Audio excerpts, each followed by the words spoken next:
नमस्कार. सिटी न्यूजच्या रात्री 10च्या बुलेटिनमध्ये प्रेक्षकांचं मनपूर्वक स्वागत. आज दिनांक 30 नोव्हेंबर 2025 वार रविवार. बातमीची सुरुवात करूया सुविचार मालेने. कधी स्वतःचा आज हा कालच्या खराब गोष्टींमुळे खराब करू नका, म्हणजे जीवन मस्त राहील. आजचा सुविचार आपण बघितला. आता बघूया बातमीपत्रातील ठळक बातम्या. या हेडलाईन्सचे प्रायोजक आहेत बीटीपी यात्रा ग्रुप अमरावती.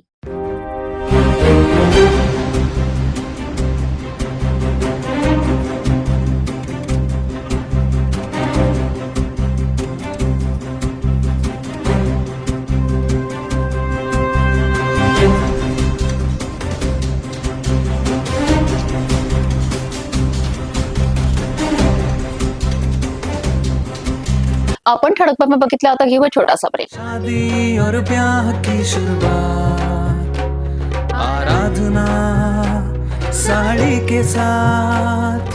आराधना wholesale shopping mall L2 Bijland complex, Nandgaon Peth, Amravati, Jawahar road, Amravati.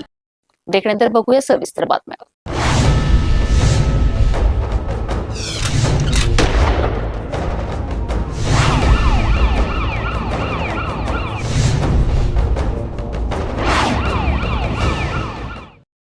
Rajapeth police station हद्दीतील वैभव कॉलनी शंकरनगर परिसरात रविवारी सायंकाळी एक धक्कादायक घटना उघडकीस आली.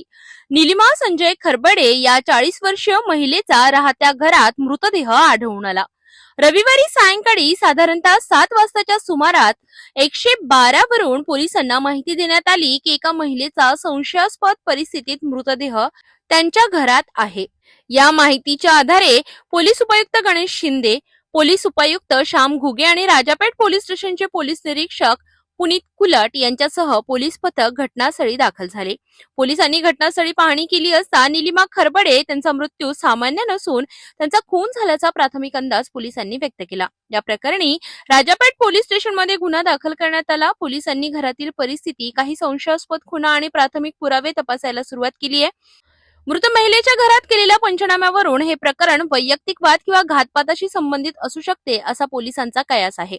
पोलिसांनी परिसरातील सीसीटीव्ही फुटेज, शेजाऱ्यांशी विचारपूस आणि महिलेच्या संपर्कातील व्यक्तींची चौकशी सुरू केली आहे. या प्रकरणात आरोपी कोण आहे, खून का केला आणि घटनेमागे नेमके कारण काय याचा शोध घेण्यासाठी 2 वेगवेगळे तपास पथक तयार करण्यात आले असल्याची माहिती पोलीस उपायुक्त यांनी दिली. राजापेठ पोलीस आणि गुन्हे शाखा यांच्या संयुक्तपणे आरोपीचा शोध घेऊन प्रकरणाचा पुढील काही दिवसात उलगडा करतील अशी माहिती पोलीस उपायुक्त श्याम घुगे यांनी दिली असून नागरिकांनी कोणतीही संशयास्पद माहिती आढळल्यास पोलिसांना कळवावे असे आवाहनही यावेळी करण्यात आले. राजापेठ पोलीस स्टेशनच्या हद्दीत वैभव कॉलनी मध्ये शंकरनगर या ठिकाणी निलिमा संजय खरबडे नावाच्या महिला राहत होत्या. आज सायंकाळी 112 वर साधारणतः 7 वाजता, रात्रीच्या 7 वाजताच्या दरम्यान माहिती मिळाली की एक महिला मयत आढळून आलेली आहे घरामध्ये. तेव्हा पोलीस या ठिकाणी आली आणि खात्री केली तर ते मर्डर झालेला आहे. आणि यामध्ये सध्या राजापेठ पोलीस स्टेशन तसेच क्राईम ब्रँच ह्या आरोपीचा शोधासाठी प्रयत्न करत आहेत. सध्या आरोपी निष्पन्न नाही, परंतु हा खून कशातून झाला यासाठी आणि मग त्यातून आरोपी कोण आहे यासाठी पोलीस प्रयत्नशील आहेत. नक्की हा खून 1-2 दिवसात आम्ही उघडकीस आणू.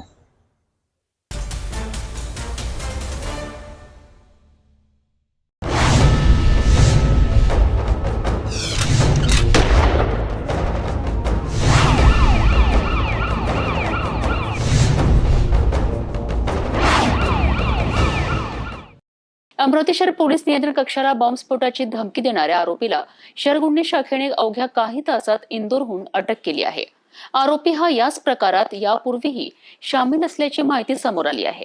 29 नोव्हेंबर रोजी अमरावती शहर पोलीस नियंत्रण कक्षाच्या हेल्पलाईनवर एका अज्ञात व्यक्तींनी फोन करून शहरात बॉम्बस्फोट घडवण्याची धमकी दिली आहे. या गंभीर घटनेनंतर पोलीस निरीक्षक संदीप चव्हाण यांनी तत्काळ पथकाला कारवाईचे आदेश दिलेत. गुन्हे शाखेच्या पथकाने मिळालेल्या मोबाईल क्रमांकाचा सखोल तपास केला. मिळालेल्या माहितीवरून आरोपी सध्या इंदोर मध्य प्रदेश येथे असल्याचे स्पष्ट झाल्यानंतर पथक तात्काळ इंदोरला रवाना झालेत. इंदोर पोलिसांच्या मदतीने मोठ्या शिताफीने या व्यक्तीस ताब्यात घेण्यात आले. आरोपीचे नाव सोहेल पांडुरंग शेख, वय 33 वर्ष, राहणार रहाडगाव असे असून त्याने 2 वर्षापूर्वीही अमरावती आयुक्तालय क्षेत्रात अशाच धमक्या दिल्या होत्या, तसेच पोलिसांना शिवीगाळ केली होती.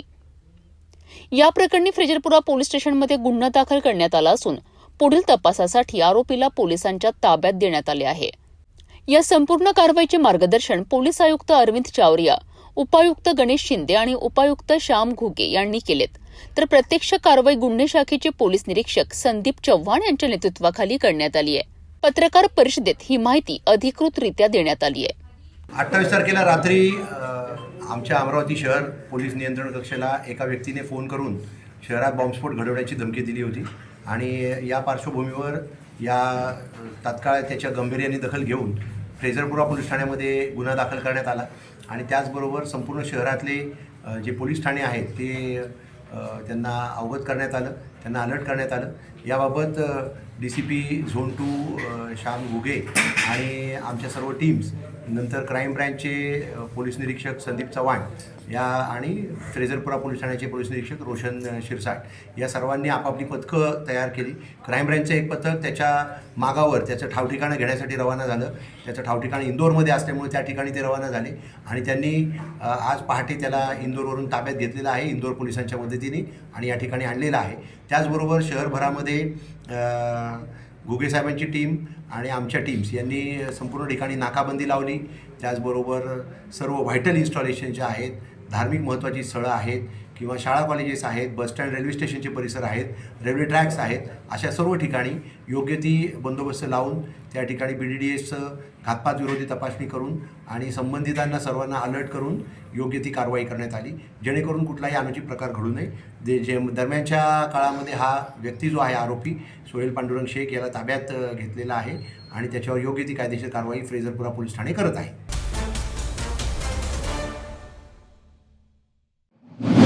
महाराष्ट्रातील निवडणुकांबाबतची सर्वात मोठी अपडेट. बारामतीसह एका ठिकाणच्या नगर परिषद निवडणुका अचानक पुढे ढकलण्यात आल्या आहेत. यामागची मुख्य कारणं कोणती आहेत आणि नवीन तारखा काय आहेत, जाणून घेऊया या सविस्तर रिपोर्टमध्ये. महाराष्ट्रातील 246 नगरपालिका आणि 42 नगरपंचायतींसाठी 2 डिसेंबरला मतदान होणार असल्याची घोषणा झाली होती. त्याच दिवशी 3 डिसेंबरला मतमोजणी देखील ठरली होती. मात्र आता काही ठिकाणच्या निवडणुका अचानक पुढे ढकलण्यात आल्या आहेत. राज्यात ज्या नगरपरिषदांच्या अध्यक्षपदाबाबत आक्षेप नोंदवले गेले आहेत त्या सर्वच ठिकाणच्या निवडणुका स्थगित केल्या आहेत. यामध्ये पुणे जिल्ह्यातील बारामतीचा समावेश आहे. बारामती नगर परिषदेसाठी नगराध्यक्ष आणि नगरसेवकांची निवडणूक 2 डिसेंबर रोजी होणार होती. मात्र न्यायालयीन प्रकरणे आणि नव्या उमेदवारी अर्जांच्या आदेशांमुळे ही निवडणूक तात्पुरती स्थगित करण्यात आली आहे. नवीन कार्यक्रमानुसार बारामतीत आता 20 डिसेंबरला मतदान आणि 21 डिसेंबरला मतमोजणी होणार आहे. बारामतीमध्ये प्रभाग क्रमांक 13B आणि 17A या 2 प्रभागांमध्ये आधीच निवडणुका स्थगित होत्या. न्यायालयाच्या आदेशानंतर या 2 जागांसाठी 26 नोव्हेंबरलाच नव्याने अर्ज दाखल झाले. भाजप नेते सतीश फाळके आणि अविनाश गायकवाड यांच्या याचिकेनंतर न्यायालयाने त्यांचे अर्ज स्वीकारण्याचे आदेश निवडणूक आयोगाला दिले. या सर्व प्रक्रियेचा विचार करून निवडणूक आयोगाने 2 डिसेंबरची तारीख पुढे ढकलण्याचा निर्णय घेतला आहे.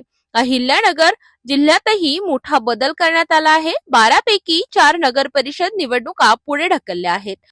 कोपरगाव, देवळाली, नेवासा आणि पाथर्डी येथे नगराध्यक्ष पदाबाबत न्यायालयात अपील असल्याने निवडणुका पुढे ढकलण्यात आल्या आहेत. या ठिकाणीही नवीन कार्यक्रम जाहीर करण्यात आला आहे. त्यात माघार घेण्याची अंतिम तारीख 10 डिसेंबर, मतदान 20 डिसेंबरला आणि मतमोजणी 21 डिसेंबरला होणार आहे.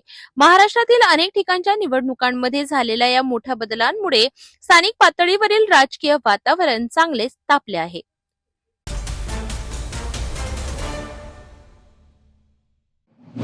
नगरपंचायत आणि नगरपालिका निवडणुका अचानक स्थगित करण्याचा निर्णय हा चुकीचा असून तो जनतेच्या अधिकारांवर गदा आणणार आहे, अशी टीका माजी आमदार ॲडव्होकेट यशोमती ठाकूर यांनी व्यक्त केली आहे. अचानक काही वार्डांच्या निवडणुका न घेण्यामागे निवडणूक आयोग आणि सरकारची मिलीभगत असल्याचा आरोपही त्यांनी केला आहे.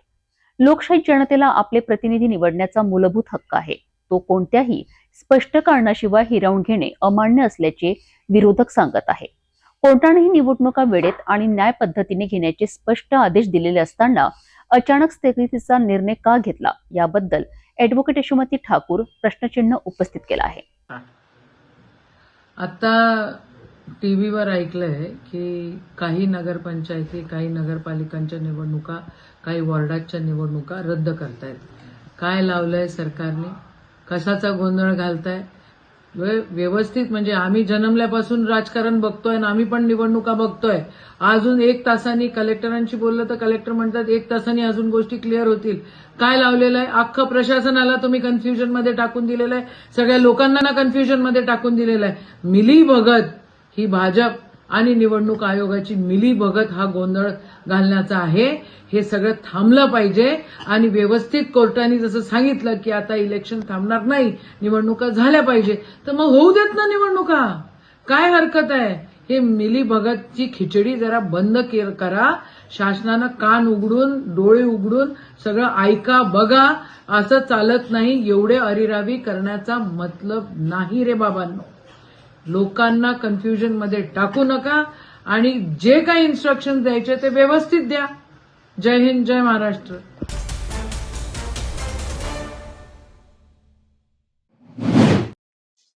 राज्यातील नगर परिषद आणि नगरपंचायतीच्या सार्वत्रिक निवडणुका 2025 साठी उमेदवारांची संख्या जाहीर झाली आहे. अमरावती विभागात अध्यक्षपदाकरिता 320 आणि सदस्य पदाकरिता तब्बल 5067 उमेदवार रिंगणात उतरले आहेत. राज्य निवडणूक आयोगाने घोषित केलेल्या कार्यक्रमानुसार 2 डिसेंबर रोजी मतदान होणार आहे. सकाळी 7:30 ते सायंकाळी 5:30 पर्यंत मतदानाची वेळ असणार आहे. तर मतमोजणी 3 डिसेंबर रोजी सकाळी 10 वाजता सुरू होईल. अमरावती विभागातील 41 नगर परिषद आणि 4 नगरपंचायतीसाठी एकूण 320 अध्यक्ष पदांचे उमेदवार आणि 5067 सदस्य पदांचे उमेदवार स्पर्धेत आहे. जिल्हानिहाय तपशीलमध्ये अमरावती जिल्ह्यातील 12 नगर परिषद, नगरपंचायतीसाठी 71 अध्यक्षपद आणि 1255 सदस्यपद उमेदवार रिंगणात आहेत. चिखलदरा नगर परिषदेत 1 सदस्य बिनविरोध निवडून आला आहे. अकोला जिल्ह्यात 6 ठिकाणी निवडणुका होणार असून 39 अध्यक्षपद आणि 707 सदस्यपद उमेदवार स्पर्धेत आहे. यवतमाळ जिल्ह्यातील 11 नगर परिषद, नगरपंचायतीसाठी 88 अध्यक्षपद आणि 1387 सदस्यपद उमेदवारांनी अर्ज दाखल केले आहेत. बुलढाणा जिल्ह्यातील 11 नगर परिषद, नगरपंचायतीसाठी 87 अध्यक्षपद आणि 1170 सदस्यपद उमेदवार आहेत. मलकापूरमध्ये 2 आणि खामगावमध्ये 1 सदस्य बिनविरोध निवडून आला आहे. वाशिम जिल्ह्यातील 5 नगर परिषद, नगरपंचायतीसाठी 35 अध्यक्षपद आणि 548 सदस्यपद उमेदवार रिंगणात उतरले आहेत. 2 डिसेंबरला मतदान आणि 3 डिसेंबरला निकाल. या निवडणुका स्थानिक पातळीवर नेतृत्वाची दिशा ठरवतील हे निश्चित.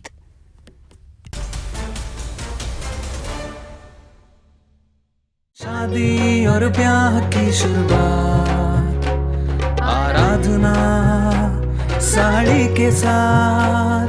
आराधना wholesale shopping mall, L2 Bijland complex, Nandgaon Peth, Amravati, Jawahar road, Amravati.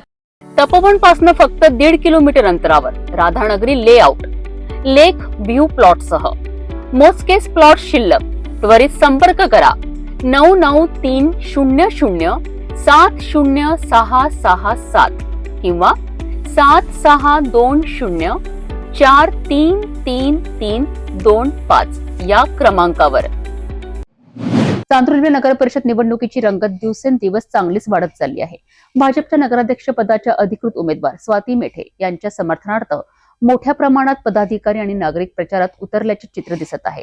शहरात उत्साह, चर्चांना आणि राजकीय हालचालींना वेग आला असून सिटी न्यूजच्या टीमने नागरिक आणि कार्यकर्त्यांच्या प्रतिक्रिया जाणून घेतल्यात.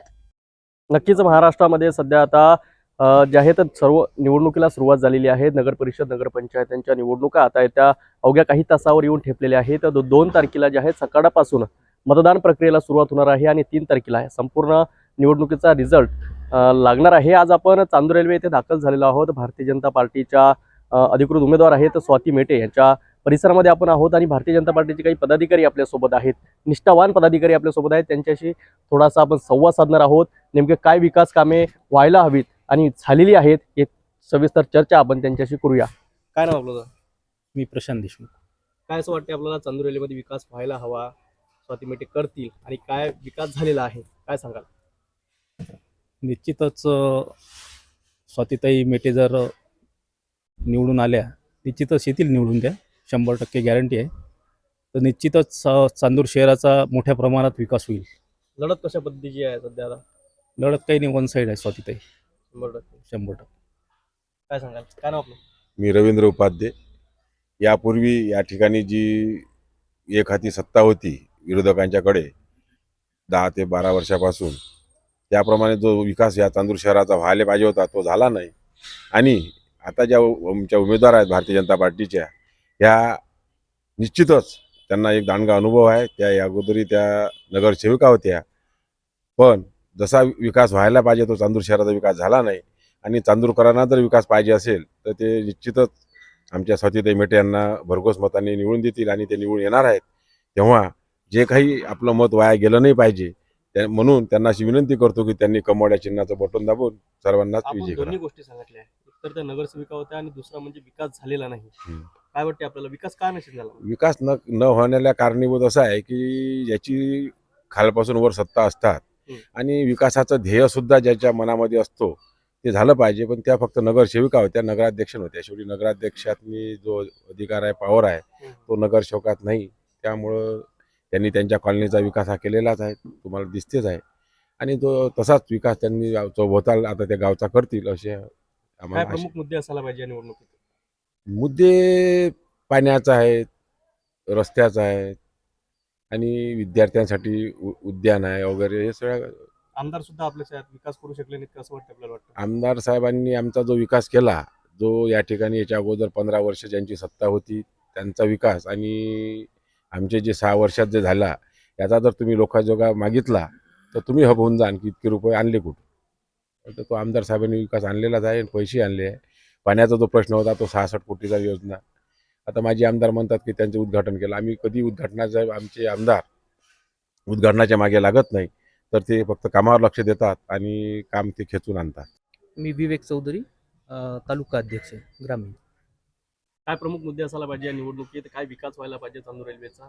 विकासाच्या बाबतीत जर म्हटलं तर बऱ्याच गोष्टी इथं अपूर्ण आहे.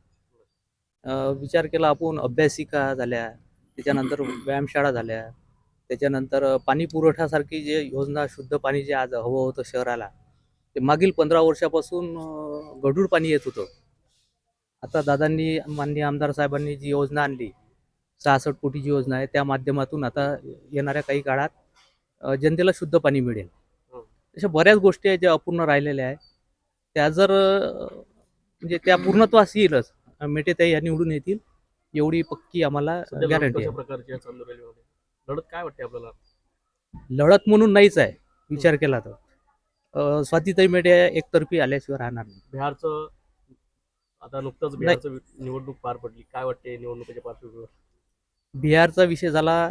आता नागरिक जे आहे ते सर्व सुशिक्षित आहे आणि सर्व विचार करून आहे. वरपर्यंत खालपर्यंत जे गव्हर्नमेंट आहे त्याचा नेमका फायदा होईल हे जनतेलाही माहीत आहे. त्यामुळे जनतेचा जास्तीत जास्त कल हा स्वातीताई मेटेकडे राहील.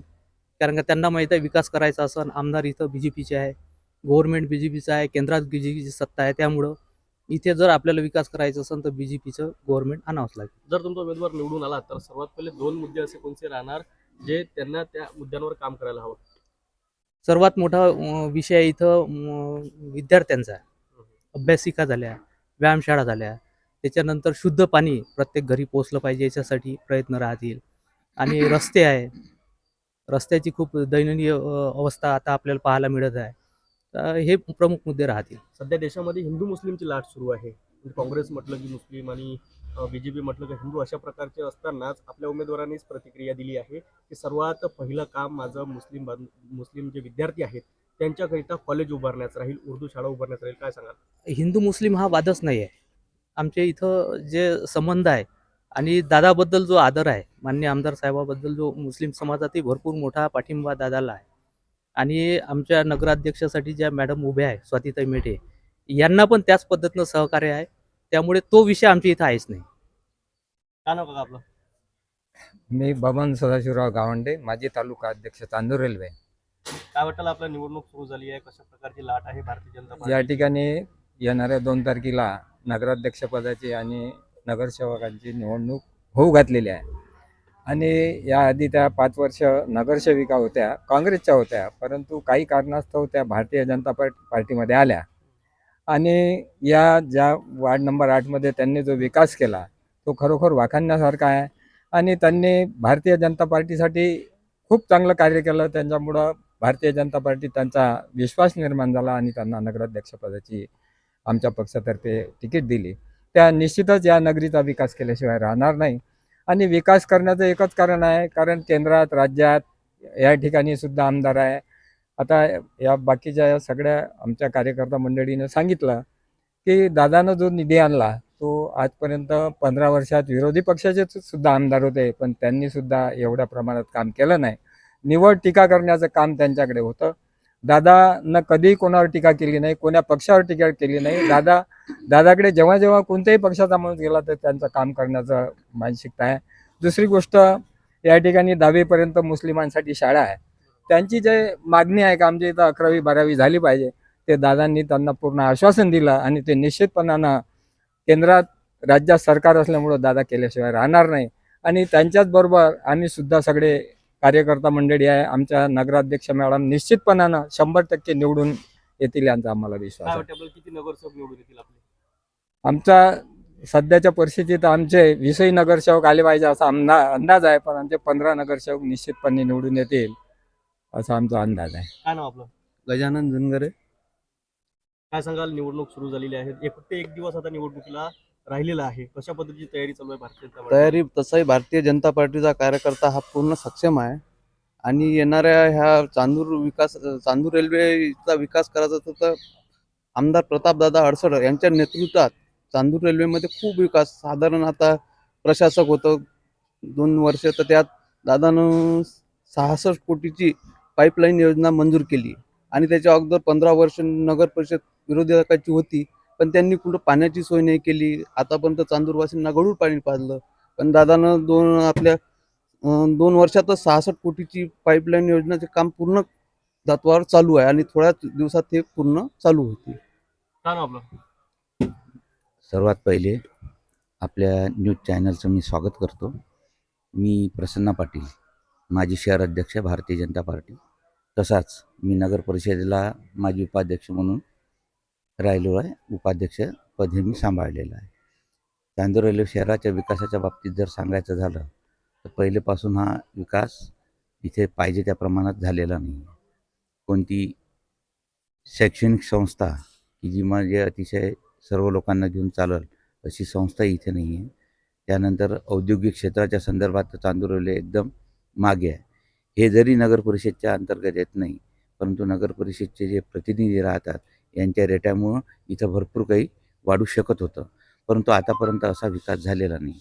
आता आलेल्या या 6-7 वर्षात जे प्रतापदादांनी एक झंझावती काम घेतलेलं आहे, प्रत्येक ठिकाणी रस्ता वगैरे हे सर्व डेव्हलपमेंटचं काम चालू आहे. त्याच याच्यात की जे पाण्याची नळ योजना म्हणजे जी आहे नवीन होऊन राहिली, पहिली होती परंतु ती म्हणजे एक लहान प्रमाणात त्यावेळेसची झालेली आहे. तिला जी डेव्हलपमेंट करायचं काम आहे ते आता प्रतापदादांनी घेतलेलं आहे. त्यामुळे तोही एक चांगल्या प्रकारे विकास दादाच्या माध्यमातून होऊन राहिला. त्यानंतर स्वच्छतेच्या संदर्भात चांदूर रेल्वेमध्ये स्वच्छतेच्या संदर्भात असा हे झालेला आहे की आजही म्हणजे ज्या नाल्या बनलेल्या आहे, नाल्याचा उतार ज्याकडे पाहिजे तिकडे उतार नाही आणि पाणी म्हणजे असा लोकांना याचा खूप मोठा त्रास होऊन राहिलेला आहे. साफसफाई नाही आहे. आरोग्याच्या दृष्टिकोनातून जे समजा आपलं ग्रामीण रुग्णालय आहे त्याच्यावर नगर परिषदचं नियंत्रण पाहिजे होतं, त्याच्यावरही त्या पद्धतीनं नियंत्रण ठेवण्यात आलेलं नाही. अशा बऱ्याचशा काही समस्या इथे आहे, परंतु आम्हाला आता असा आत्मविश्वास आहे, दादाच्या नेतृत्वात ही पूर्ण विधानसभा डेव्हलप होऊन राहिलेली आहे आणि डेव्हलप होत असताना इथच्या जी जनता आहे त्या जनतेचा आमच्यावर विश्वास आहे. त्यामुळे आमचे सर्व नगरसेवक तसेच आमच्या स्वातीताई मेटे ह्या नगराध्यक्षपदी रुजू होईल असं मला पूर्ण खात्री आहे. आणि आम्ही जनतेला आग्रहाची विनंती हीच करणार आहोत की त्यांनी वरचं सरकार खालचं सरकार हे याचा विचार करावाच, परंतु विकासाच्या दृष्टिकोनातून दादा अतिशय महत्त्वाचा विकास पुरुष आहे. त्यांना सहकार्य करून आणि आमचं शहर डेव्हलप करावं अशी मी सर्व जनतेलाही आणि सर्व नेते लोकांना आग्रहाची विनंती करतो आहे. आणि स्वातीताई मेटे तसेच आमचे 20 नगरसेवक यांना निवडून द्यावं एवढी सर्वांना नम्र विनंती मी करतो आहे. धन्यवाद. नक्कीच 15 वर्ष अगोदर जे काही कामे या ठिकाणी झाली नाहीत, आता आमदार प्रताप अडसर यांच्या नेतृत्वात होता. एकंदरीत असं मत जे आहे भारतीय जनता पार्टीच्या पदाधिकाऱ्यांनी व्यक्त केलं आहे. तसेच येथीलच उमेदवार स्वाती मेटे ह्या सुद्धा नक्कीच 20 सेवकासह निवडून येतील असा विश्वास सुद्धा त्यावेळी त्यांनी व्यक्त करण्यात आला आहे.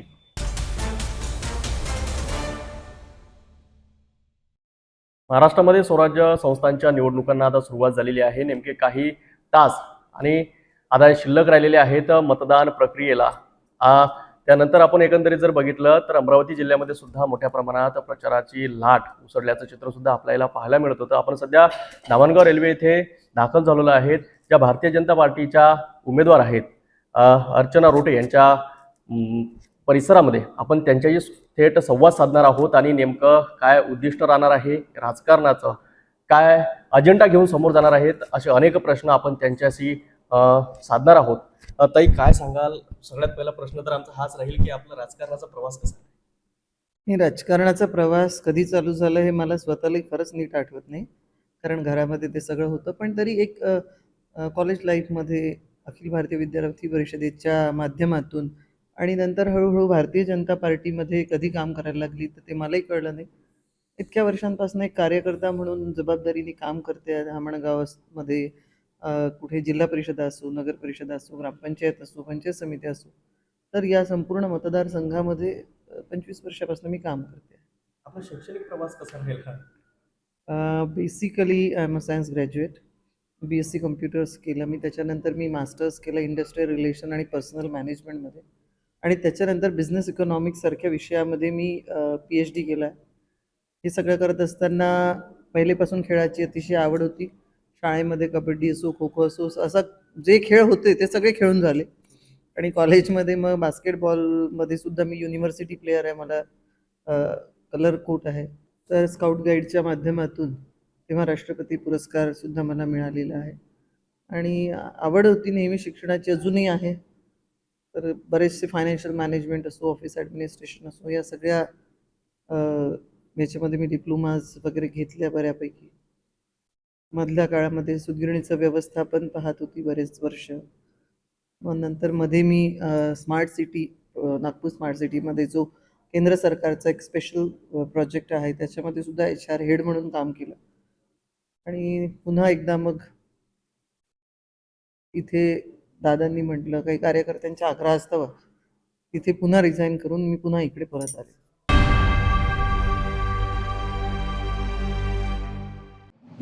राज्याचे मुख्यमंत्री देवेंद्र फडणवीस यांनी लातूर जिल्ह्यातील औसा मतदारांना आवाहन केले आहे की त्यांनी कमळ आणि धनुष्यबाण या दोन्ही पक्षांच्या उमेदवारांना प्रचंड बहुमताने विजय करण्याचे आवाहन केले आहे. औसा शहरातील माझ्या सर्व लाडक्या बहिणींना आणि भावांना माझा नमस्कार. औसा नगरीचे ग्रामदैवत श्री मुक्तेश्वर यांच्या चरणी मी भक्तिपूर्ण वंदन करतो. राज्यभर सध्या नगर परिषद व नगरपंचायतीच्या निवडणुका होत आहेत. औस्यात भाजपा, शिवसेना आणि रिपाई म्हणून आपण ही निवडणूक लढवतो आहोत. औसा हे समृद्ध, ऐतिहासिक, सांस्कृतिक व आध्यात्मिक वारसा लाभलेलं शहर आहे. औसेकरांशी माझा खूप जुना ऋणानुबंध आहे. औसा शहराला 15-20 दिवसातून एकदा पाणी येत होते. औसा शहराला माकणी धरणातून पाणी पुरवठा व्हावा यासाठी औसेकर 20 वर्षापासून संघर्ष करत असल्याचे अभिमन्यू पवार यांनी महाजनादेश यात्रेच्या वेळी मला सांगितले.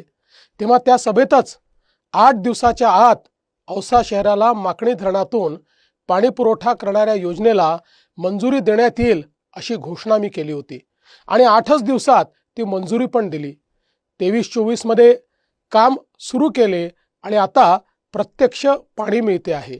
आपले नेते माननीय पंतप्रधान मोदीजी यांनी अमृतमधून औसा शहरातील वाढीव पाणीपुरवठा योजनेसाठी 43 कोटी रुपयाचा निधी उपलब्ध करून दिला. या योजनेचे काम सुद्धा अंतिम टप्प्यात आहे. औसा शहरातील 30 खाटांच्या ग्रामीण रुग्णालयाचे 100 खाटांच्या उपजिल्हा रुग्णालयात श्रेणीवर्धन व्हावे यासाठी अभिमन्यू पवार हे 2020 पासून सातत्यपूर्ण पाठपुरावा करत होते. पण तेव्हा नगरपालिका ज्यांच्या ताब्यात होती आणि राज्यात ज्यांची आघाडी होती त्यांनी या ठिकाणी उपजिल्हा रुग्णालय होऊ दिले नाही. 2022 मध्ये आपली सत्ता येताच 100 खाटांच्या औसा उपजिल्हा रुग्णालयाला मंजुरी दिली, 100 कोटी दिले आणि आज काम वेगाने सुरू आहे. औसा शहराला मागच्या 3 वर्षामध्ये 500 कोटी रुपयांपेक्षा जास्त विकास निधी आपल्या सरकारने दिला आहे. मुख्य रस्त्याच्या टप्पा 3चे काम पूर्ण झाले आहे. 11 सार्वजनिक स्वच्छतागृहे, विश्रांतीगृह, वरिष्ठ स्तर दिवाणी न्यायालय, 2 कोटीचा निधी खर्चून अतिशय सुंदर असे बौद्ध विहार, श्री क्षेत्र गोपाळपूर देवस्थानात भाविकांसाठी सुविधा उभारण्यासाठी 5 कोटी रुपये दिले आहेत. औसा शहराला ग्रामीण भागाशी आणि लातूर शहराशी जोडणारे 7 मार्ग आहेत. त्यापैकी 3 मार्गांचे दर्जोन्नतीचे काम पूर्ण झाले आहे आणि 4 मार्गांचे काम हे प्रगतीपथावर आहे. आमचे सध्याचे जिल्हाध्यक्ष बसवराज पाटीलजी यांनीही त्यांच्या आमदारकीच्या 10 वर्षामध्ये अनेक विकास कामे केली आहेत. नगराध्यक्षपदासाठी डॉक्टर ज्योती महादेव बनसुडे यांच्या रूपाने एक सक्षम आणि उच्च विद्याविभूषित पर्याय आपण दिला आहे. कोरोना काळातील बनसुडे डॉक्टर दाम्पत्याचे सेवा कार्य खूप मोठे आहे. तुम्ही त्यांना सेवेची एक संधी द्या. आजवर तुम्ही माझ्याकडे जे जे मागितले ते मी दिले. आता तुम्ही भाजपला आशीर्वाद द्या ही माझी आपल्याला विनंती आहे. या राज्याचा प्रमुख म्हणून मी तुम्हाला विश्वास देतो, आम्ही औसा शहराचा संपूर्ण कायापालट करून दाखवू. आणि केवळ नगराध्यक्ष नाही तर 20 उमेदवार भाजपचे आणि 3 उमेदवार शिवसेनेचे अशा 23ही उमेदवारांना प्रचंड मताधिक्याने विजयी करा. आपल्या लक्षातच आहे, भाजपची निशाणी आहे कमळ आणि शिवसेनेची निशाणी धनुष्यबाण. माझी आपल्याला विनंती आहे, 2 तारखेच्या मतदानामध्ये कमळाची आणि धनुष्यबाणाची काळजी तुम्ही घ्या आणि त्यानंतर 5 वर्ष तुमची काळजी आम्ही घेऊ हा विश्वास तुम्हाला देतो. जय हिंद, जय महाराष्ट्र.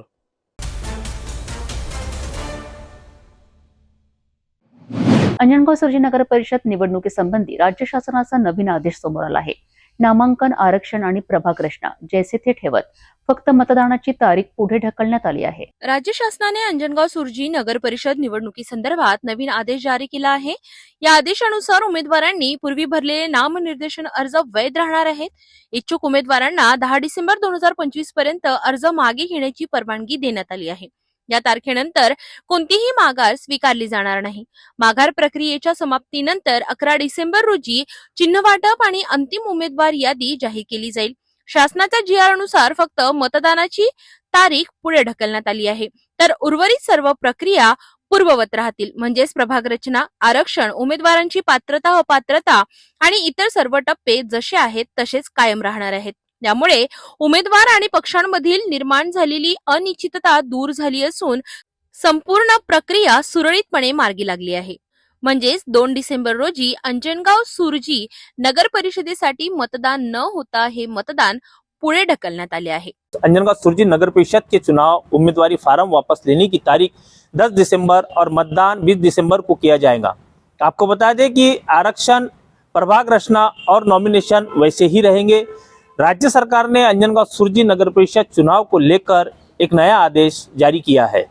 आदेश के मुताबिक उम्मीदवारों द्वारा भरे गए उम्मीदवारी फार्म वैलिड रहेंगे और जो उम्मीदवार इच्छुक है वो 10 दिसंबर 2025 तक अपना उम्मीदवारी अर्ज वापस फार्म ले सकते हैं. इसी डेडलाइन के बाद कोई भी उम्मीदवार फार्म वापस नहीं लिया जाएगा. उम्मीदवारी फार्म वापस लेने का प्रोसेस खत्म होने के बाद 11 दिसंबर को चिन्ह बांटने और फाइनल उम्मीदवारी लिस्ट की घोषणा की जाएगी. सरकार ने आदेश में साफ किया है कि सिर्फ वोटिंग की तारीख आगे बढ़ाई गई है और बाकी सभी प्रोसेस वैसे ही रहेंगे. उम्मीदवारों को दोबारा उम्मीदवारी फार्म अर्ज भरने की ज़रूरत नहीं है और पहले भरे गए उम्मीदवारी फार्म वैलिड रहेंगे. City news, Javed Shah, Anjangaon Surji.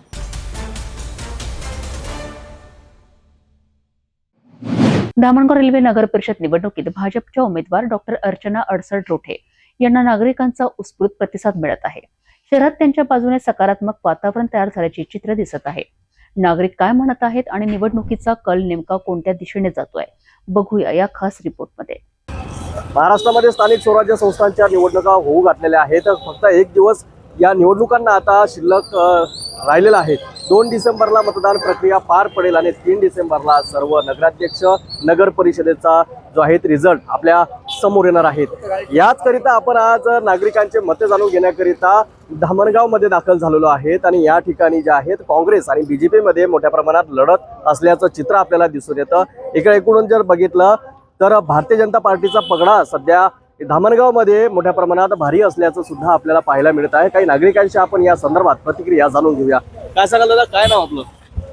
माझं नाव कपिल पळगाणे, मी क्रांतिकारी शेतकरी संघटनेचा जिल्हाध्यक्ष आहे. बरं, काय विकास व्हायला हवा धामणगाव मध्ये आणि आता मोठ्या प्रमाणात लढत सुरू आहे काँग्रेस आणि भारतीय जनता पार्टीमध्ये, कशा पद्धतीचा उमेदवार असायला हवा असं आपल्याला वाटतं?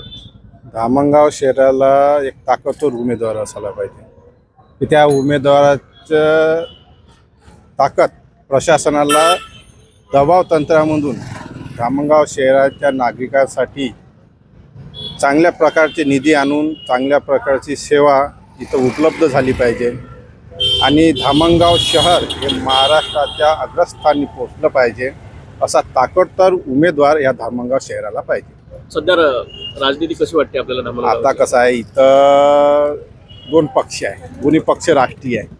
एक भारतीय जनता पार्टीचा उमेदवार आणि दुसरा भारतीय काँग्रेस पक्षाचा उमेदवार.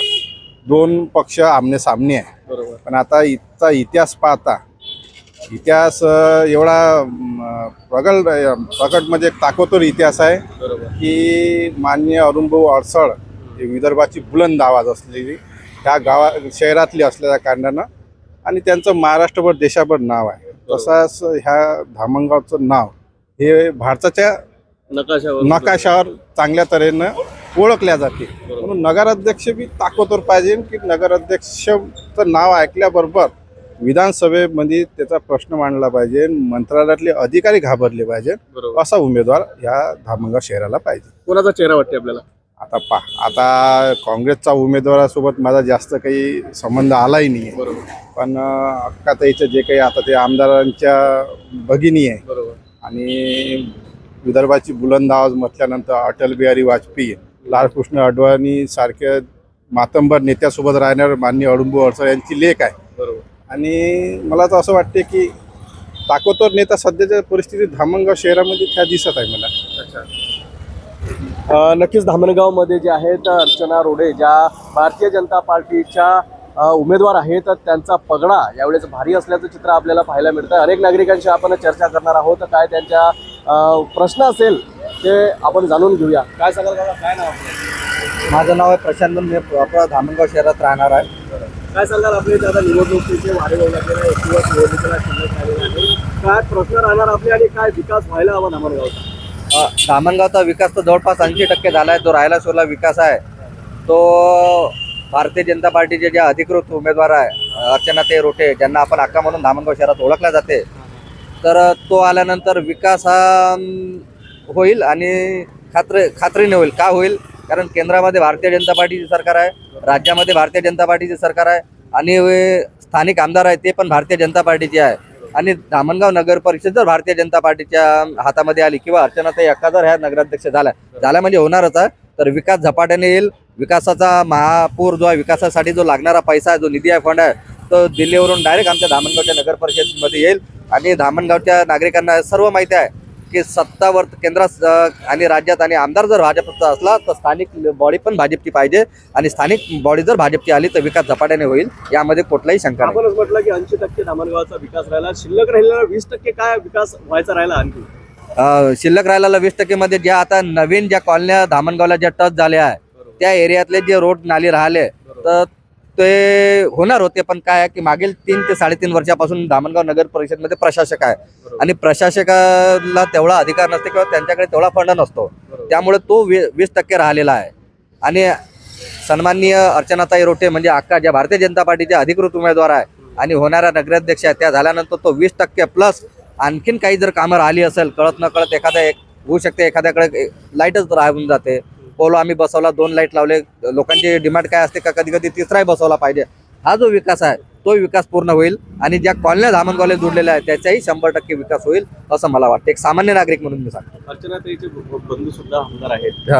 आपल्याला असं वाटत नाही का मग 20% विकास का राहिला असेल?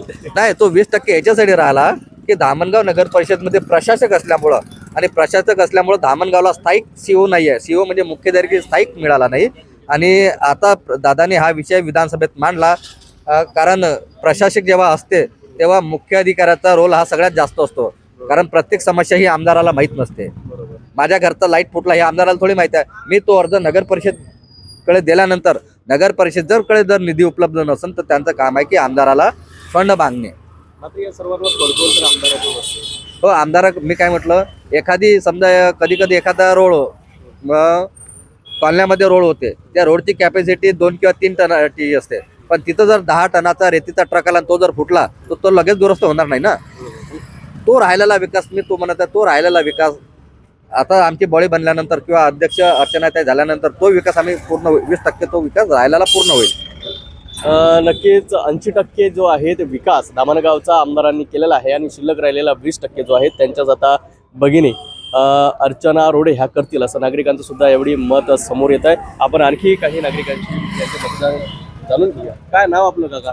मी संतोष भुसारी. मी आता मागील पंचवार्षिकमध्ये धामणगावाच्या विकासासाठी नगराध्यक्षपदासाठी उभा होतो, पण संबंधित जो आता सध्या विकासाचा जो दृष्टिकोन आहे, पण शिवसेना आम्ही शिंदे गटाचे पूर्ण समर्थक आहोत, त्यामुळे आम्हाला ताईला आणि दादाला विरोध करायचं काम नाही आहे.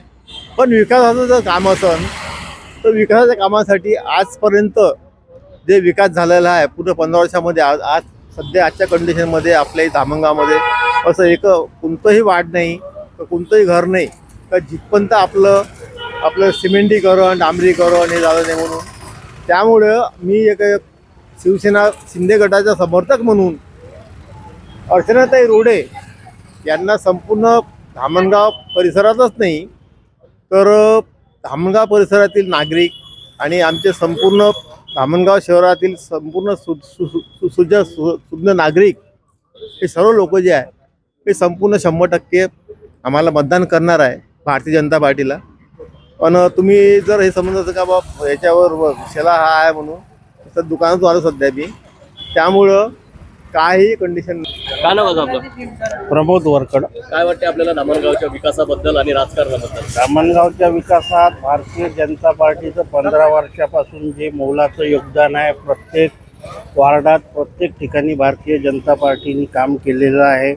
पूर्णपणे विकास काम झालेले आहे. नाल्या रोड हे या बाबतीत हा विकास जो झाला आहे तो 15 वर्षात प्रतापदादाच्या नेतृत्वात.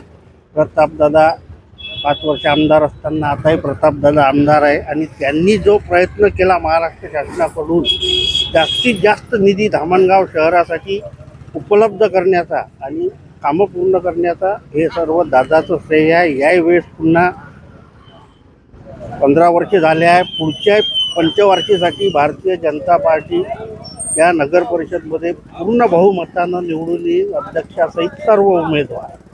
काय वाटते किती नगरसेवक निवडून येतील भारतीय जनता पार्टीचे? भारतीय जनता पार्टीचे 20च्या 20 नगरसेवक निवडून येतील. अध्यक्षपदाचे उमेदवारही निवडून येतील. काँग्रेसमध्ये आणि बीजेपीमध्ये सध्या लढत दिसत आहे. कशा पद्धतीचं राजकारण असेल काय सांगायचं? 15 वर्षापूर्वी त्या काँग्रेसच्या उमेदवार आहे 6 वर्षा वसंतराव देशमुख या बीजेपी सोबत होत्या 10 वर्षापूर्वी, आणि आज त्या काँग्रेसकडून उमेदवार म्हणून नगराध्यक्षाच्या उभ्या आहे. आता मला सांगा, ज्यांनी 10 वर्ष आधी बीजेपीची साथ घेतली, बीजेपी सोबत होते, ते आज इकडं गेले तरी लोकांना एक जे दलबदलूपणा आहे हा कोणत्याही म्हणजे पक्षाला हा घातक आहे. आता त्या तिकडे गेल्यामुळे होईल, त्याच्यामुळे काय होणार आहे की लोकांना माहिती आहे की 10 वर्ष बीजेपी सोबत आता विरोधी पक्षासोबत या गेल्या आहे, त्यांचे उमेदवार झाले आहे. जनतेला सर्व माहित आहे काय करायचं काय नाही. का बरं काँग्रेसमध्ये गेले असेल आणि त्यांनी पक्षावरच तिकीट मागितली असेल? आता त्यांना काय प्रलोभन दिल्या गेलं किंवा त्यांना उमेदवार मिळत नव्हता काँग्रेस पक्षाला, हे होऊ शकते. काँग्रेस पक्षाला दुसरा कोणता उमेदवार मिळत नसेल मग त्यांनी बा तुम्ही या आमच्या पक्षात प्रवेश घ्या, तिकीट देत. 10 वर्ष आधी बिहारच्या निवडणुकीमध्ये आपल्या इथं काय फरक वाटते का आपल्याला? बिहारमध्ये नुकती निवडणूक पार पडली, मोठ्या प्रमाणात भारतीय जनता पार्टीच्या तिथे जे आहेत उमेदवार निवडून आले. आपल्या महाराष्ट्रामध्ये काय वाटते आपल्याला? आपल्या महाराष्ट्रातही जे बिहारमध्ये परिस्थिती झाली तीच होणार आहे.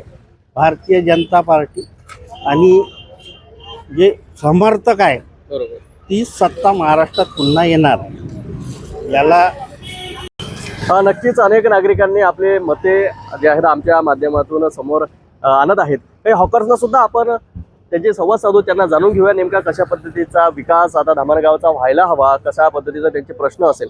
काय सांगाल दादा, काय नाव आपलं? माझं नाव प्रकाश पाटमासे. काय सांगाल, आता सध्या इलेक्शन सुरू आहे, 1 दिवस राहिलेला आहे शिल्लक फक्त मतदानाला. काय वाटते राजकारण धामणगावचं? धामणगावचं राजकारण म्हटल्याप्रमाणे मला असं वाटते की धामणगावाचा विकास आतापर्यंत तरी बऱ्यापैकी झाला आहे. आता जसा 2025मध्ये धामणगावच्या निवडणुकीमध्ये बऱ्याचसे नगराध्यक्ष उभे आहेत, म्हणजे या नगर परिषदच्या इलेक्शनमध्ये. आणि नगराध्यक्ष म्हणून अर्चनाताई रोठे ह्या नगराध्यक्षाच्या पदासाठी उभे आहे. तर आता पार्टी जे काही येईल ते तर आता निवडणूक झाल्यानंतर माहीत पडेल. पण पब्लिकची म्हणजे साधारण जनतेची हीच प्रतिक्रिया आहे की जसा आतापर्यंत गावाचा विकास झाला ना तसाच विकास पुन्हा असाच व्हायला पाहिजे, कारण आतापर्यंत काही त्रास झाला नाही. हॉकर्सवाल्यांची काय मागणी राहील आपल्या फलफ्रूटवाल्यांसाठी, गाड्यावाल्यांसाठी? बरं, हॉकर्स म्हणजे काय? हॉकर्स म्हणजे काय? अच्छा. जसं आता समजा आम्ही रोडवर म्हणजे स्पष्ट शब्दात सांगतो, अतिक्रमणच्या जागेवर दुकाने लावून राहिलो. मीच नाही, असे बरेचसे लोक आहेत, गरीब लोक. तर आतापर्यंत म्हणजे कसं नगर परिषद तर्फे काही कोणत्याच पब्लिकला काही त्रास झालेला नाही आहे. आणि समजा जेव्हा अतिक्रमणची वेळ येते तर आमच्या कशा लोट गाड्या आहेत, आम्ही उचलून घेऊन जातो. आणि 1-2 दिवस समजा नाही झोन निश्चित व्हायला हवा असं आपल्या मागण्या आहे. हो, असं मागणी म्हटलं तर माझं असं म्हणणं आहे की इथं अतिक्रमण वाढल्यापेक्षा जर समजा नगर परिषद तर्फे एखादी काही आपल्याला झोन मिळाला, त्यामध्ये समजा इथं फुटपाथवर बऱ्यापैकी लोकांनी समजा नाही लावलं दुकान, तर त्या झोनमध्ये लावू शकते, जेणेकरून अतिक्रमण नाही वाढणार. बस, बाकी तर काही नाही. रोटेंच्या नेतृत्वात हे सगळं होईल आपल्याला वाटतं?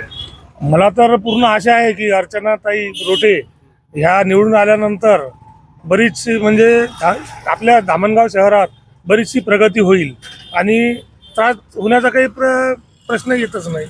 धन्यवाद. नक्कीच भारतीय जनता पार्टीच्या उमेदवार अर्चना रोटे यांच्या नेतृत्वात अनेक धामणगावचे विकास कामे होतील असं नागरिकांचं असेल किंवा हॉकर झोन मधील काही फळ विक्रेत्यांचं सुद्धा म्हणणं आपण जाणून घेतलं. शादी और ब्याह की शुरुआत, आराधना साड़ी के साथ. Aradhana wholesale shopping mall, L2 Bijland complex, Nandgaon Peth, Amravati, Jawahar road, Amravati. Tapovan पासून फक्त 1.5 किलोमीटर अंतरावर Radhanagari layout, lake view plot सह मोजकेच प्लॉट शिल्लक. त्वरित संपर्क करा 9930706667 किंवा 7620433325 या क्रमांकावर.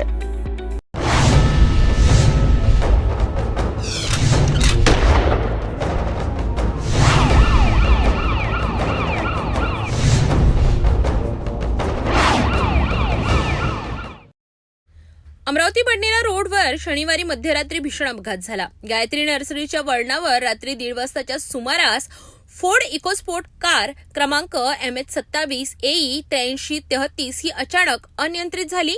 अत्यंत वेगवान असलेल्या या कारने रस्त्याच्या बाजूच्या भिंतीवर जोरदार धडक दिली. धडकेची तीव्रता एवढी होती की बुधवारा क्षेत्रातील 2 कार्यकर्ते रोशन गंथडे आणि नितीन व्यास यांचा जागीच मृत्यू झाला. घटनास्थळी धाव घेऊन आलेल्या नागरिकांनी तात्काळ पोलिसांना माहिती दिली. पोलिसांनी पंचनामा करून मृतदेह शवविच्छेदनासाठी पाठविले. या 2 सक्रिय कार्यकर्त्यांच्या अचानक निधनाने परकोटे आणि बुधवारा परिसरात हळहळ व्यक्त केली जात आहे. पुढील तपास पोलीस करीत असून अपघाताचे नेमके कारण अद्याप स्पष्ट झालेले नाही.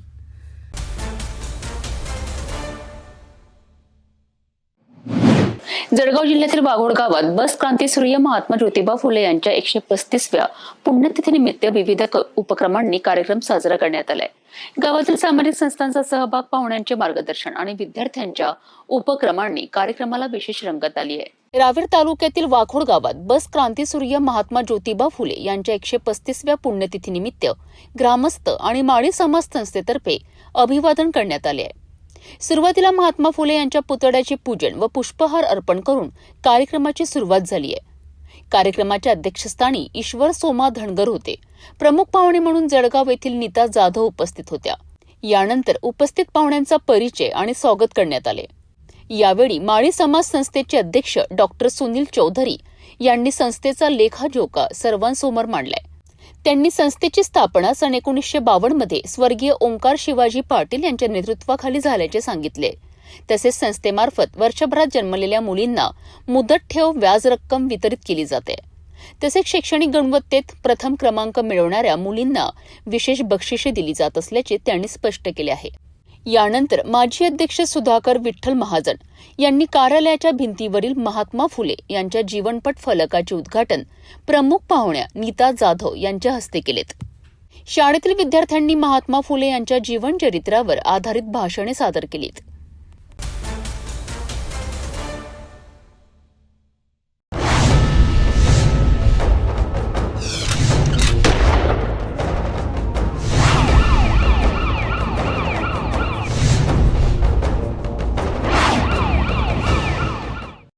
नागपूर शहरात घरफोडी विरोधी पथकाने मोठी कारवाई करत 70 पेक्षा जास्त घरफोड्यांमध्ये सामील असलेला सराईत आरोपी राम उर्फ स्पायडरमॅन दिनेश मडावी याला ताब्यात घेतले आहे.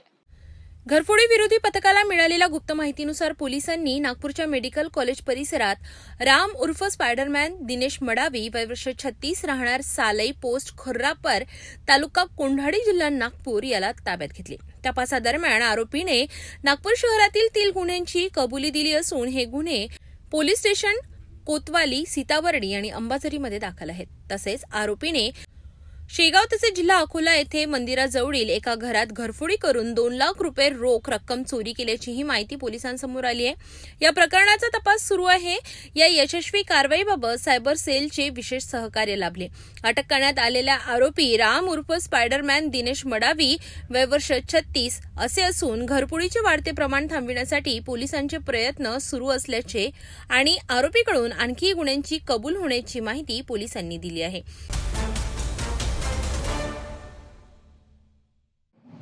रहाटगाव चौक ते राजुरा रोड लगतच्या स्मशानभूमी परिसरात अनेक महिन्यांपासून टाकला जाणारा कचरा, त्यातही रुग्णालयाचा बायोवेस्ट आणि प्लास्टिक जाळल्यामुळे परिसरात गंभीर आरोग्य धोका निर्माण झाला आहे. याच पार्श्वभूमीवर नगरसेविका सुरेखा लुंगारे यांनी मनपा आयुक्त सौम्या शर्मा यांना निवेदन देत तत्काळ कारवाईची मागणी केली आहे.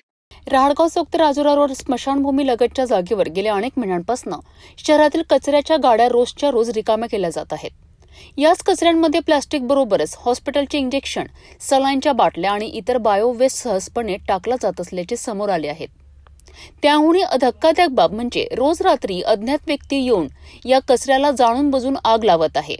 या आगीमुळे उठणारा विषारी धूर संपूर्ण परिसरात पसरत असून नागरिकांचे आरोग्य धोक्यात आले आहे. येथे मुक्तपणे फिरणाऱ्या गाई म्हशींच्या जीवालाही गंभीर धोका निर्माण झाला आहे.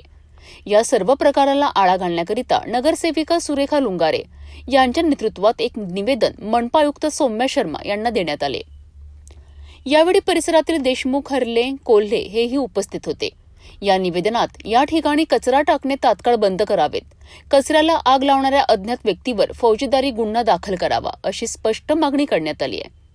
मनपा आयुक्त सौम्या शर्मा यांनी या प्रकरणावर त्वरित कारवाई करू अशी सकारात्मक प्रतिक्रिया दिली आहे. आज आम्ही मनपा आयुक्त सौम्या शर्मा मॅडम यांना एक निवेदन देण्यासाठी आलो होतो. PDMC प्रभागातील जो रहाटगाव चौकीच्या जवळ सातबंगल्याच्या जवळ जी स्मशानभूमी आहे त्या स्मशानभूमीवर वारंवार खूप मोठ्या प्रमाणात कचरा टाकला जातो. केवळ कचराच नाही तर त्याच्यामध्ये हॉस्पिटलचं जे वेस्ट आहे ते सुद्धा त्या कचऱ्यामध्ये असतं आणि तिथे ढीकच्या ढीक लागलेले आहेत आणि वारंवार तो कचरा तिथे पेटवला जातो आणि त्या पेटवल्यामुळे त्याच्यामध्ये प्लास्टिक्स आहे, इंजेक्शन्स आहे, त्याच्यामुळे तो विषाणू दूर होऊन संपूर्ण तिथल्या राहणाऱ्या जे रहिवासी नागरिक आहेत त्यांना खूप मोठ्या प्रमाणात त्रास होत आहे आणि त्यांच्या आरोग्याला धोका आहे. या दृष्टिकोनातून आज आम्ही मॅडमला निवेदन देण्यासाठी या ठिकाणी आलो आहे. तो स्पॉट जो आहे कचरा टाकण्याचा तो त्वरित बंद करण्यात यावा ही आमची मागणी आहे, नाहीतर आम्ही त्या ठिकाणी तीव्र आंदोलन छेडू.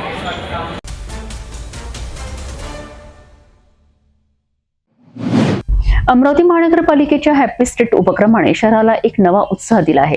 मोर्शी रोडवरील वेलकम पॉइंट परिसरात पहाटेपासूनच नागरिकांचा मोठा सहभाग पाहायला मिळालाय. फिटनेस, कला, संगीत, खेळ आणि सामाजिक संदेश यांचा सुंदर संगम असलेल्या या उपक्रमाचा सविस्तर आढावा पाहूया. अमरावती महानगरपालिकेने आणि आयुक्त सौम्य शर्मा यांच्या प्रमुख उपस्थितीत रविवारी आयोजित केलेल्या हॅपी स्ट्रीट्स उपक्रमाला नागरिकांनी उत्स्फूर्त प्रतिसाद दिला. पहाटे 6 वाजता अमरावती रोड रनर्स यांच्या 20 किलोमीटर धावण्याने कार्यक्रमाची धमाकेदार सुरुवात झाली. त्यानंतर आणखी 2.5 किलोमीटरची फेरी पूर्ण करून धावपटूंनी फिटनेसची प्रेरणा दिली. सकाळी 6:30 वाजता संदीप मंडाले यांच्या मार्गदर्शनाखाली योग सत्र घेण्यात आले. नागरिकांनी मोठ्या संख्येने सहभागी होऊन शांतता आणि ऊर्जा अनुभवली. सकाळी 7 ते 7:50 या वेळेत कविता शेंडे आणि विजयालक्ष्मी यादव यांच्या झुंबा वर्कआउटनं परिसराला अक्षरशः रंगत आणली. यानंतर स्वच्छ अमरावती सुंदर अमरावती या संदेशावर आधारित दिशा संस्थेच्या कलाकारांनी प्रभावी पथनाट्य सादर केले. धावपटू आणि 8 सायकलपटूंचा विशेष सत्कार करण्यात आला. उपस्थितांनी उत्स्फूर्त प्रतिसाद देत त्यांचे स्वागत केले. दुसऱ्या स्टेजवर 10 मजेशीर खेळ आयोजित करण्यात आले. लहानग्यांपासून मोठ्यांपर्यंत सर्वांनी हशा टाळ्यांच्या गजरात सहभाग घेतला. अमरावती सायकलिंग असोसिएशनच्या स्लो सायकलिंगने सर्वांचे लक्ष वेधले. संतुलन आणि कलाबाजा पाहून उपस्थितांनी दाद दिली. तिसऱ्या स्टेजवर ऋषिकेश होले यांच्या लाईव्ह ऑर्केस्ट्राने संगीताच्या सुरांनी वातावरण भारले. Physical fitness and self defence training centre Badnera यांनी लाठीकाठी, दानपट्टा आणि गटका यांचे रोमांचक प्रात्यक्षिक सादर केले. नागरिकांनी कुटुंबासह योग, धावणे, खेळ, संगीत आणि मनोरंजनाचा मनसोक्त आनंद घेतला. निरोगी आणि आनंदी अमरावतीचा संदेश हॅपी स्ट्रीट्स मधून स्पष्टपणे दिसून आला. अमरावती महानगरपालिका आयुक्त सौम्य शर्मा चांडक यांनी निरोगी जीवनशैली, नियमित व्यायाम, स्वच्छता आणि सुरक्षित वाहतूक याचे महत्त्व नागरिकांना पटवून दिले आणि सहभागाबद्दल आभार मानले. आनंद, फिटनेस आणि एकतेचा संदेश देणारा हॅपी स्ट्रीट्स उपक्रम पुढील काळातही शहराला नवीन ऊर्जा देत राहणार आहे. आज इथे आपलं अमरावती शहराचे हॅपी स्ट्रीट असताना अमरावती शहरमध्ये माझी वसुंधरा अभियान अंतर्गत सिटी बर्ड याचा निवड करण्यात आला आहे आणि आपल्या शहराच्या लोकांनी खूप चांगली पद्धतीने या पोलला रिस्पॉन्स दिला आहे. आपल्याकडे एकूण बोट 5,000 वर आहे आणि त्यामध्ये कॉपर स्मिथ बार्बेट हे जे पक्षी आहे ते आपल्या अमरावती शहराची सर्वांची संमतीने शहराच्या सिटी बर्ड माझी वसुंधरा अभियानसाठी निवड करण्यात आलेला आहे. तर हीच आता अमरावती महानगरपालिका मार्फत या सिटी बर्डसाठी विशेष कल्चर आणि इतर प्रकारची प्रसारण आणि हा जो कार्यक्रम हॅपी स्ट्रीट चालू आहे त्याच्यामध्ये अधिकाधिक नागरिकांनी भाग घ्यावा. त्या मुलांना, नागरिकांना खेळण्यासाठी जागा उपलब्ध नाही किंवा वेळ नाही अशा लोकांनी निश्चितपणे रविवारी या ठिकाणी येऊन स्वतःच्या शरीरासाठी, आरोग्यासाठी आणि मानसिक आनंदासाठी या ठिकाणी निश्चितपणे यावे. सर्वांना शुभेच्छा. आपल्याला माहित आहे की अमरावती महानगरपालिका आणि wild life and environment conservation society यांच्या संयुक्त विद्यमाने अमरावतीमध्ये अमरावतीचा शहर पक्षी निवडण्याची प्रक्रिया गेल्या 10 दिवसात राबवण्यात आली आणि त्याचा निकाल आज जाहीर करण्यात आला. यामध्ये 6 पक्षी हे पक्षी उमेदवार होते. त्यामध्ये राखी धनेश असेल, शिकरा असेल, भारद्वाज असेल, उप्पी असेल, पिंगळा म्हणजे स्पॉटेड आउलेट आणि तांबट असे हे 6 पक्षी उमेदवार होते. या 6 पक्षांना एकूण 5445 इतकं मतदान ऑनलाईन पद्धतीनं अमरावतीकरांनी केलं. आणि या 6 उमेदवारामधून सर्वात जास्त जे मतदान झालं ते झालं तांबट पक्षाला. आणि अशा प्रकारे तांबट म्हणजेच कॉपरस्मिथ बार्बेट हा पक्षी अमरावती शहराचा शहर पक्षी म्हणून त्याची निवड करण्यात आली. एखाद्या शहराचा शहर पक्षी हा जो तांबट पक्षी आहे हा आता यापुढे अमरावतीचा शहर पक्षी असणार आहे. आणि या शहर पक्षाच्या माध्यमातून अमरावतीत पक्ष्यांचं संवर्धन आणि संरक्षण आणि जनजागृती करण्याचा प्रयत्न आमची वन्यजीव व पर्यावरण संवर्धन संस्था नेहमीप्रमाणे पुढेही करत राहील. धन्यवाद. जाता जाता पुन्हा एकदाच्या ठळक बातम्या. या हेडलाईन्सचे प्रायोजक आहेत बीटीपी यात्रा ग्रुप अमरावती.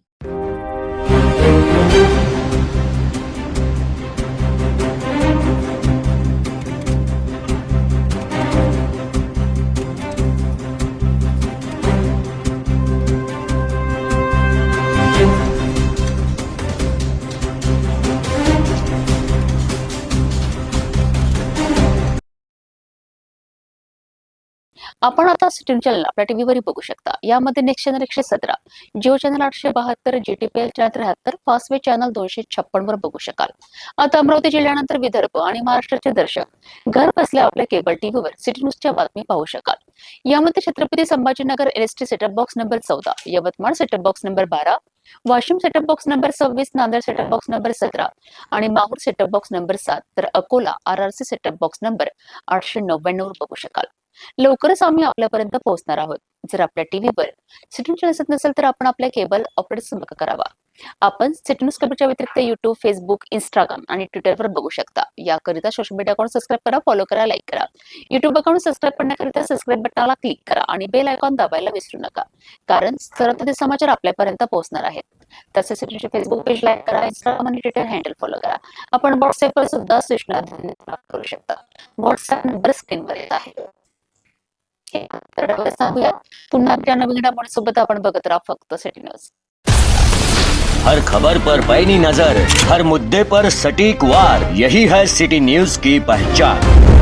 जहाँ सच्चाई की आवाज दबाई जाती है वहाँ सिटी न्यूज उठाता है सवाल. हर स्क्रीन पर, हर प्लेटफॉर्म पर हमारी मौजूदगी बोलती है. सिटी न्यूज हमेशा सच के साथ.